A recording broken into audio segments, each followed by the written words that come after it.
Hey everyone, it's John here from Hockey, back with another video. This video is on Nick Robertson and Jason Robertson, the Robertson brothers in the NHL. So Toronto Maple Leafs forward Nick Robertson and Jason Robertson from the Dallas Stars. So Jason Robertson in an interesting contract situation right now. Nick Robertson trying to make the Leafs out of camp. And as I make this video, maybe when you're watching, maybe Robertson news comes out for both the Robertsons or one or the other. I think Nick Robertson, either way, Leafs, Marlies. I'm really excited to watch this guy.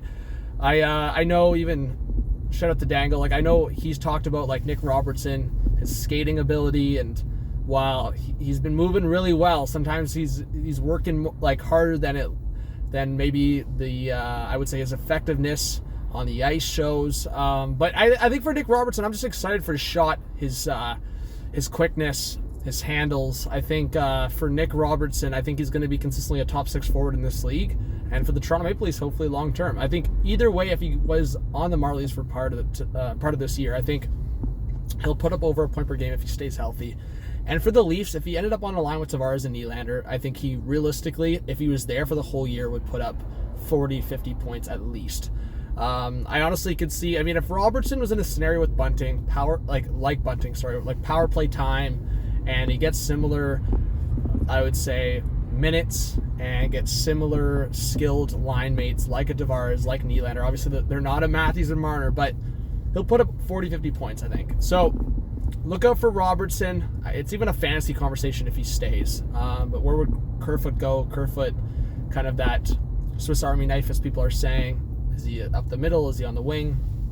I've even seen people as they've gone as far as putting Yarncrow up the middle, which I don't agree with, but I think Yarncrow stays on the wing where he's been most successful with his production. But I do want to talk about both Robertsons in this video. It's kind of just a rambling on video, just kind of my thoughts. But Jason Robertson's interesting. I think there's a lot of comparables. I would say in terms of a score, in terms of numbers put up, I think Jason Robertson could be a comparable around like Connor Ehlers from Winnipeg. I think Jason Robertson, I mean, again, centers are centers. Matthew Barzal, who didn't have a great year, just got a contract 8 years, over $9 million. If you're Jason Robertson right now, if you're not getting over 7, maybe even over 8 on a long-term deal, then you're laughing. I think there's been a shorter-term deal, like 2 or 3 years discussed. The Dallas Stars are trying to move on from Hudobin, which is interesting right now. I think in terms of Jason Robertson, offer sheets, there's limited opportunity out there, but like a Buffalo, Anaheim, or Arizona could do it. And I do think that the Toronto Maple Leafs with Nick Robertson, I think they could try to be really smart with this. I'm not saying Nick Robertson's ever going to be as good as Jason Robertson, but I think the Dallas Stars are a team that are realizing if you don't hand out these contracts sooner rather than later, you start losing guys and they just get outpriced. I mean, a lot of teams are realizing that, and they just lost John Klingberg because of that situation. So I do think it's really interesting with Jason Robertson.